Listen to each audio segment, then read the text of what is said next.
Tá? Isso foi a Human Rights Watch, repito.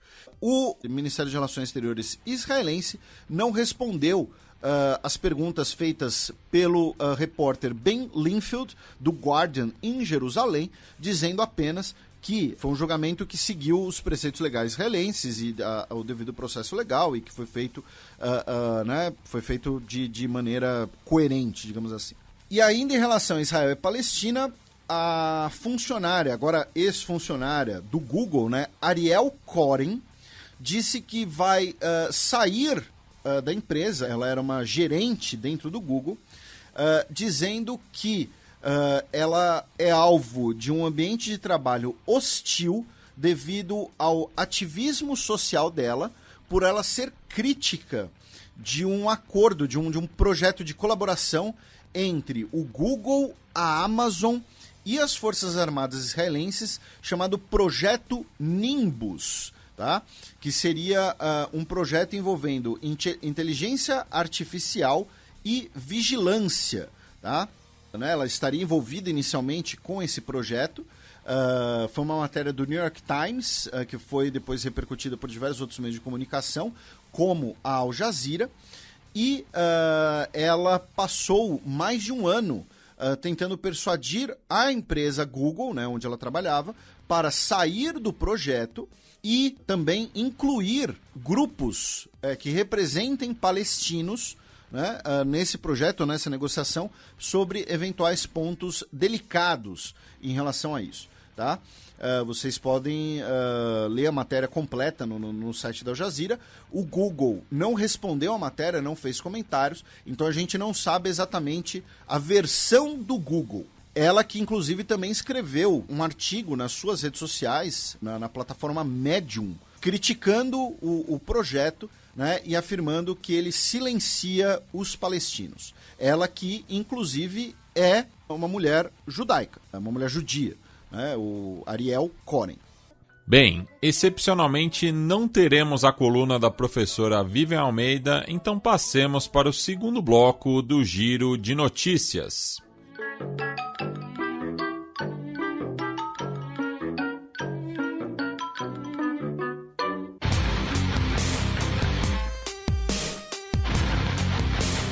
Giro de Notícias.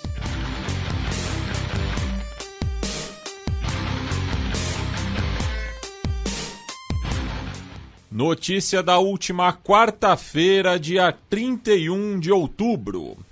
Covid leva a maior queda na expectativa de vida dos Estados Unidos em um século. Pois é, tivemos uma diminuição da expectativa de vida nos Estados Unidos, né, em quase 3 anos em relação a 2019. Tá? Então, assim, em 2021 a expectativa de vida média era 76 anos. Em 2019 era 78,5. Tá? Foi o declínio mais acentuado em um período de quase um século, né? Um efeito óbvio da pandemia. E como, né, o Átila falou, como a Vivian falou várias vezes, né, a pandemia significava que estava todo mundo na mesma tempestade, mas não no mesmo barco. Por quê? Porque a queda ela foi sentida diferentemente, a queda na expectativa de vida, dependendo do grupo demográfico, é claro. Então, a maior queda na expectativa de vida veio entre os nativos, tá? E a segunda maior queda veio entre homens negros. Então, novamente, um efeito óbvio aí da Covid. O governo dos Estados Unidos afirmou que vai nomear um representante para o Ártico, tá? Uma espécie de embaixador para o Ártico, né? Para negociar questões estratégicas e comerciais, já que o Ártico, né, é uma região, né, extremamente importante do ponto de vista geopolítico, do ponto de vista econômico. Você ainda tem reservas intocadas ali de gás natural, de petróleo. E lembrando, o Ártico é a fronteira, né, entre Estados Unidos e Rússia. Tá? É a fronteira direta entre os dois. Né? Lembrando que a comunidade ártica é composta de Canadá, Dinamarca, Finlândia, Islândia, Noruega, Suécia, Rússia e Estados Unidos. Tá? Ainda em relação aos Estados Unidos, o Departamento de Justiça vê uma tentativa de obstrução da justiça, né, nas investigações contra o Donald Trump e sua casa na Flórida, que continha ali documentos sensíveis, né, que os documentos teriam sido escondidos, mudados de lugar. O Joe Biden, né, chamou o Donald Trump de uma ameaça aos Estados Unidos. Ele disse que o Donald Trump está determinado a levar o país para o passado, tá? E que o extremismo republicano também pode prejudicar o país. Ele que fez esse discurso, essa apresentação na Filadélfia, numa luz bastante escura ali, né? Uma iluminação ali com luz, uma luz escura e uma luz vermelha. Ele está sendo chamado de Dark Biden, coisas desse tipo. Também em relação aos Estados Unidos, o governo de Nova York, né, do estado de Nova York, proibiu o porte de armas na Times Square, tá, em desafio, né, à Suprema Corte, que antes do seu recesso havia dito que o governo não poderia proibir, né, o porte de armas em alguns lugares. Então afirmou que a Times Square vai ser mantida como uma gun-free zone. Tivemos resultados de 4 das eleições para assentos na Câmara dos Deputados dos Estados Unidos. E passando aqui rapidamente pelos resultados, né, no dia 9 de agosto, o Brad Finstad foi eleito para o primeiro distrito de Minnesota, ele que substitui outro republicano, né, que era o Jim Hagedorn, que faleceu. No dia 16 de agosto, tivemos as eleições para o distrito australiano. Compareceram 32% do eleitorado e o assento que era ocupado por um republicano agora será ocupado por uma democrata, a Mary Peltola, que será a primeira nativa do Alasca na Câmara dos Deputados dos Estados Unidos, ela que derrotou a Sarah Palin, a republicana aliada do Donald Trump. As eleições foram no dia 16 de agosto. No dia 23 de agosto, tivemos eleições para o 19º Distrito de Nova York, em que o Pat Ryan, democrata, né, venceu, substituindo o também democrata Antônio Delgado, que hoje é o vice-governador de Nova York. Já no 23º Distrito, no dia 23 de agosto, o Joe Sempolinski, republicano, foi eleito depois da renúncia do também republicano Tom Reed. Ou seja, das 4 eleições, 3 mantiveram o partido que estava no poder antes e tivemos uma virada de chave aí em relação ao Alasca. Lembrando que teremos ainda as midterms, né? Isso aí são eleições especiais, né? Isso. Abrindo o mês de setembro, notícia do dia 1º, também conhecido como ontem, quinta-feira. Tropas etíopes e eritreias enfrentam forças do Tigray. Olha aí o trava-língua. Pois é. E você não cantou Earth, Wind and Fire. Ah, é verdade. Eu tava crente que você ia entrar em setembro com Earth, Wind and Fire. Abandonei essa tradição, mas é porque o Lazier Martins, atual senador da República, faz uma participação bem melhor que a minha. Meu Deus. Vem cá, Pederneiras. Procurem. Earth, Wind and Fire, Lazier Martins. Vocês não vão se arrepender. Tivemos mais combates na Etiópia. Novamente, troca de acusações sobre quem teria violado o cessar-fogo, né? O governo federal etíope afirma que são os Tigray. Os Tigray afirma que é o governo federal etíope, né? Ou Tigré, para quem preferir. Né? E com colaboração das forças eritreias para travar a língua do Matias. Tá? Então tivemos mais uma rodada de combates no norte da Etiópia e no sul, na região de Orômia, pelo menos 42 pessoas foram mortas nessa semana em confrontos entre grupos Oromo e Amhara, parte do confronto étnico dentro da Etiópia. Ali no vizinho Sudão, os jornalistas sudaneses formaram o primeiro sindicato sudanês em mais de 30 anos, desafiando uma proibição clara da junta militar que governa o país. Tá? Então, o Abdulmonien Abu Idris, que é correspondente da France Presse em Khartoum, ele que foi eleito o primeiro presidente do Sindicato dos Jornalistas do Sudão, disse que é um momento histórico, que é um dia notável para os sindicatos, um dia em que vamos exercer nossa democracia mesmo sob um governo militar. acredito que outras profissões vão seguir os nossos passos. O último sindicato havia sido dissolvido em 1989, pouco tempo depois do golpe do Omar al-Bashir. Né? O Omar al-Bashir que governou até pouco tempo atrás, né? Até 2019, né? Pouco antes da pandemia. Então, tá aí. E lembrando, né? Você ter o sindicato, você ter os trabalhadores, os profissionais se articulando e sendo representados também é parte da democracia, tá, gente? Democracia não é só ir lá, apertar o botãozinho na urna, preencher o voto, tá? Você tem toda uma série de outras coisas, incluindo o direito à livre associação, o que inclui os sindicatos. E mais ao sul, mas também na parte oriental do continente africano, no Quênia, a Suprema Corte queniana soltou uma nota na última terça-feira dizendo quais serão as questões que a corte vai debater sobre as eleições. Então, serão perguntas, né, que os juízes responderão e emitirão o seu veredito nesta semana agora que começa. Tá?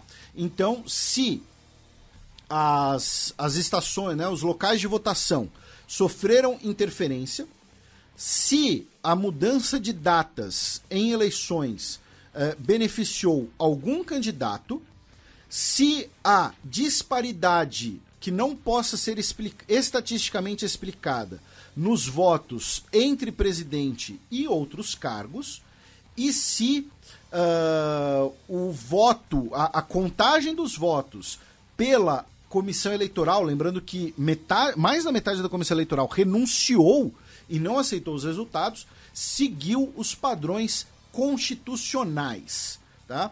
Então, serão essas 4 perguntas que a Suprema Corte vai responder e emitir o seu veredito, e dependendo da resposta, aí teremos, né, a mudança, uma recontagem ou novas eleições, não sabemos ainda. Também na quinta-feira e ainda no continente africano, a oposição angolana apresentou a impugnação judicial e o pedido de anulação das eleições. O Adalberto Costa Júnior, o líder da UNITA, disse que o seu partido não reconhece os resultados, tá? E que vai entrar com um pedido na Corte Constitucional para anular as eleições. Ele fez essa declaração por vídeo. Ele disse também que o MPLA não venceu as eleições e que reconhecer esses resultados seria não reconhecer esses resultados é abraçar o verdadeiro Estado democrático de direito, tá? E vamos fazer de tudo para garantir que todos os votos sejam efetivamente contados e respeitados. E entraram com pedido na Suprema Corte, né? E a Suprema Corte ainda não se pronunciou.